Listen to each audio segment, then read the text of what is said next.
From the municipality of Pahamundi, we have Vice Mayor Dato Ibrahim El Rahman. From the municipality of Cagayangan, we have Mayor Dumamani Mastud. From the municipality of Napalawa, we have Councilor Masulot C. Mentok. From the municipality of Maliligaw, we have Councilor Raul N. Virador Sr. From the municipality of Tugunan, we have Mr. Nasser G. Gayagay, the Administrator.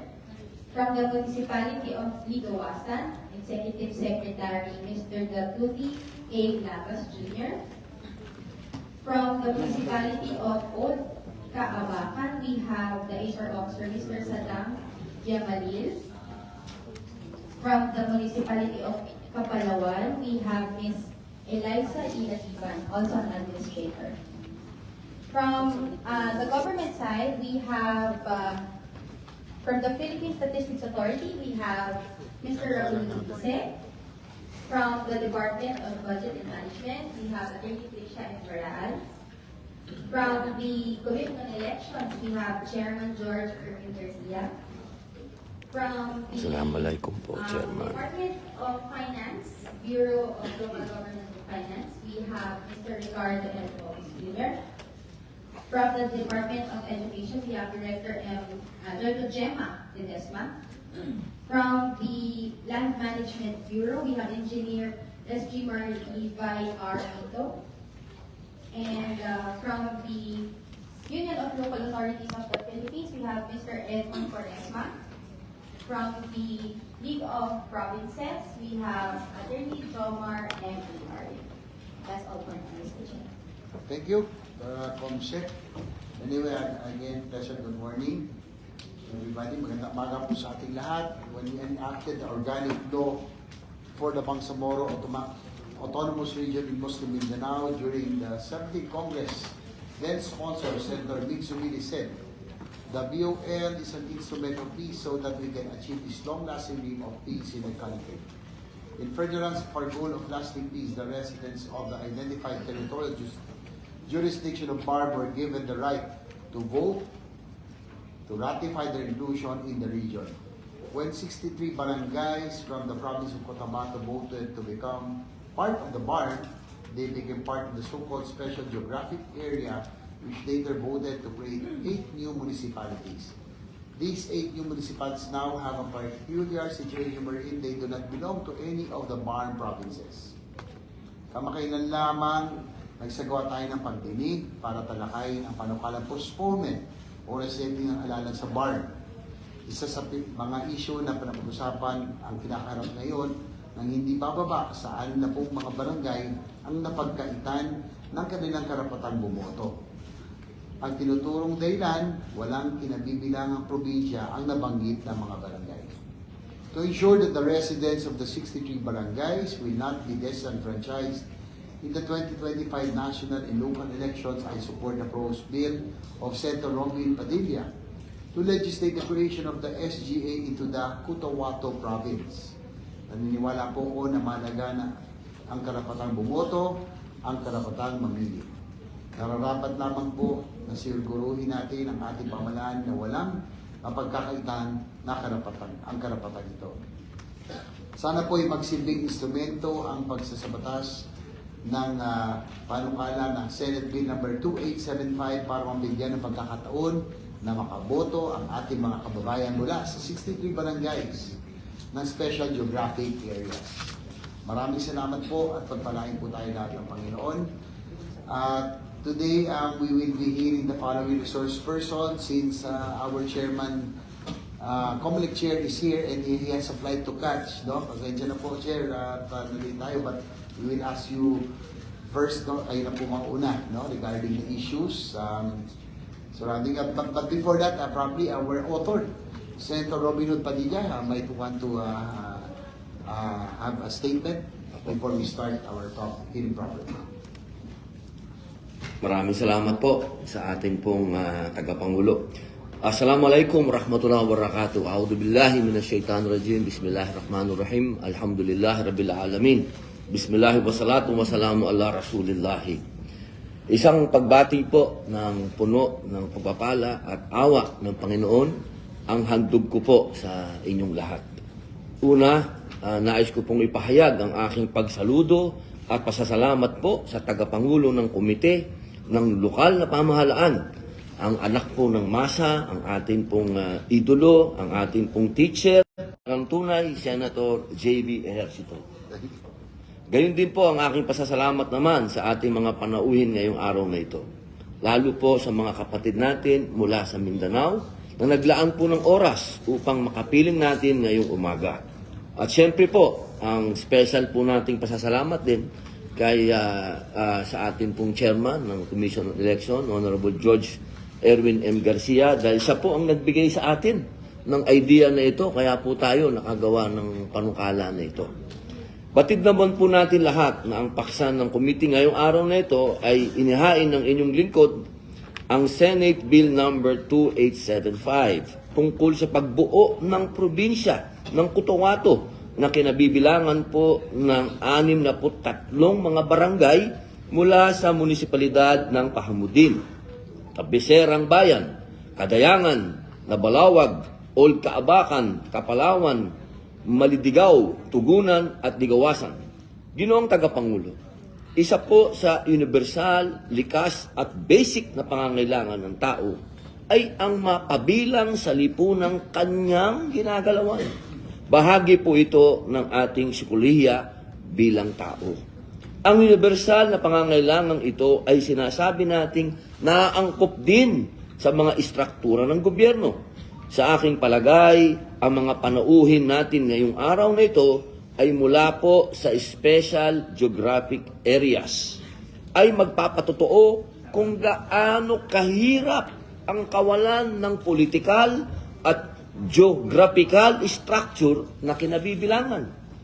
Hindi natin po maikakaila na kailangan ang pagtatatag ng lalawigan para sa mga SGAs. Na ito sapagkat mahalaga ito sa pamumuhay at operasyon ng mga munisipalidad at barangay sa SGA ng Bangsamoro Autonomous Region. Hangad ko po na sa pamamagitan ng pagdinig na ito ay matutugunan natin ang pagpapabilis sa pag-unlad ng mga bagong likhang munisipalidad at upang maging epektibo rin ang pagbibigay ng pangunahing serbisyo sa kanilang mga nasasakupan. Critical po ito sa ating pagnanais na isulong ang inclusive na pag-unlad, mapalakas ang kapayapaan at kaayusan sa lugar na napinsala ng ilang dekada ng armadong hindi pagkakaintindihan at siyempre po ang pigilan ang disenfranchisement ng mga tao sa pamamagitan ng pagtiyak na ang kanilang mga karapatan ay naibibigay ng sapat at mahusay na pamahalaan. Alam niyo po mga kababayan, nakalulungkot pong isipin na may mga kapatid po tayong hindi nakaboboto. Ito po ay malaking pagyurak sa kanilang karapatan sapagkat ito po ay nasa konstitusyon. Ito po ay binigay ng konstitusyon na karapatan ng ating mga kababayan, lalong-lalo na po ang ating mga kababayan na katulad ko po ay nagnanais na maramdaman na sila ay kasama dito sa gobyernong ito. Sila ay mahal ng gobyernong ito at sila ay kapabilang ng gobyernong ito. Kaya ito po, mahal naming tagapangulo, ay napakahalagang bagay sa aming lahat. Maraming salamat po. Maraming salamat, Senator Robin Hood Padilla, ang ating pong principal author nitong batas ito. Before we continue, the Chair would like to acknowledge the presence of Senator Win Gatchalian. Thank you, sir, for joining us also this morning. But before we continue, the Chair would like to thank our Chief Minister, Honorable Ahod Ibrahim, for being here, present this morning. It is an honor for our committee to have you, for you to join us.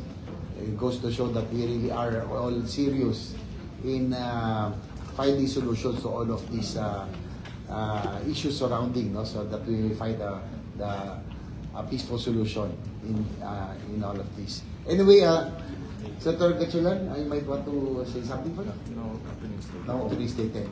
Okay, so since Chairman George Garcia has a flight to catch, the Chair would like to take advantage of your presence.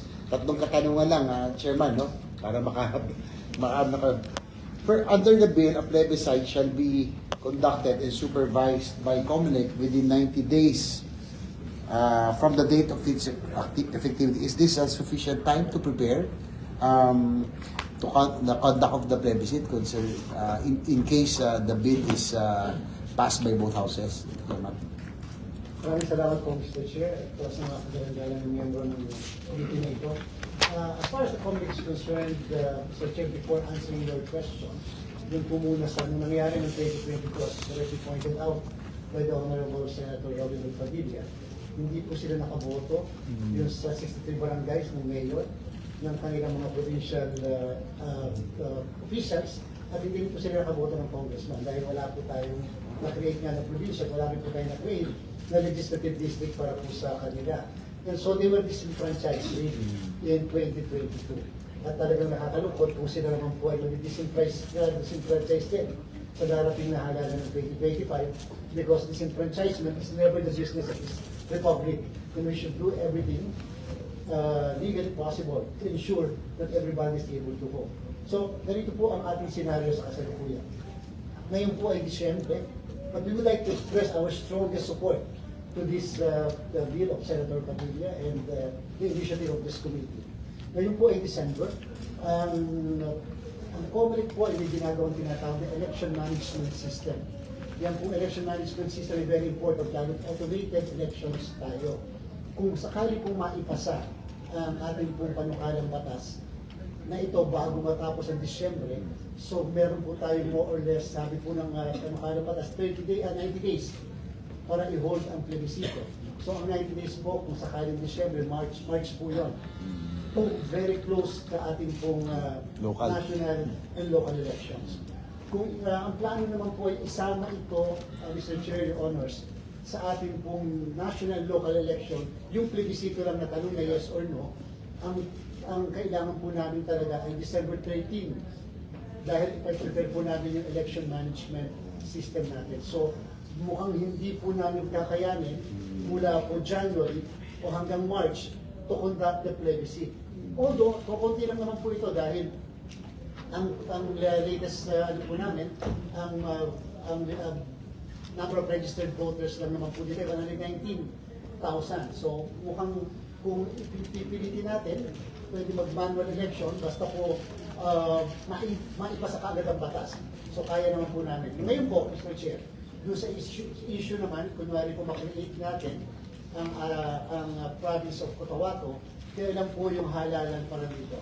Definitely po, hindi na natin kaya ang 2025. Ang alternative solution natin is mag-conduct tayo ng special election, which can happen after May 2025 elections, or in the meantime, the election will be in 2028, but the President will have to appoint, as pointed out in the bill, yung pong mga in transition, yung pong governor, vice governor, at members ng sangguniang panlalawigan. In the case naman po ng congressman, ay magkakaroon po ng caretaker na usually ginagawa naman po ng House of Representatives. Or pwede po tayo immediately after the election sa pagitan ng May at December, dahil December po ay barangay elections muli sa isang taon, pwede po sa pagitan noon mag-conduct tayo ng special election para sa gobernador, vice-gobernador at sangguniang panlalawigan. Kami po, Mr. Chair, Your Honors, ay very much willing kung ano man po yung sasabihin sa atin ng ating Kongreso tungkol sa bagay niya. Basta po importante na ay makaboto yung mga kababayan natin. As far as sa creation naman po ng mismong probinsya, kahit po yung pinrate natin yung Biliran, kahit yung pinrate po natin ang dito sa may bandang Dinagat Islands, may issue rin po doon sa population. Sa kasalukuyan po, noong 2020, for the information of the committee, as far as the COMELEC records are concerned, meron po kaming 211,000 na population. But that was 220. Later po siguro matatanong natin yung PSA po sa bagay na yan.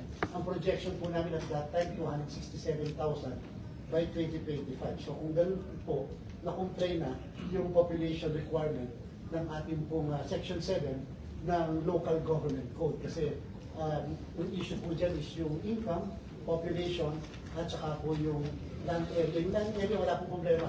Yung contiguous requirement, kahit hindi po talaga sila contiguous, may exemption po na nakalagay sa local government code. At ang nakalagay po dyan, kapag ito ay separated by 2 or more islands or local government units na independent. So ito po, separated sila by islands and 2 or more local government units. So wala po tayong issue na doon sa contiguity. So again, when it comes to the requirements of the local government code, specifically Section 7, itong 8 municipalities or the original 63 barangays ay nag-comply po based sa assessment ng COMELEC sa ating po requirement, and therefore there is no more legal impediment for the creation of this province of Cotabato. So but as far as timelines lang po, yun lang po yung medyo we will participate fully doon sa TWG that this committee might be creating for purposes of finalizing the important dates doon sa kung kailan natin po ito gagawin. Maraming salamat po, Mr. Chair.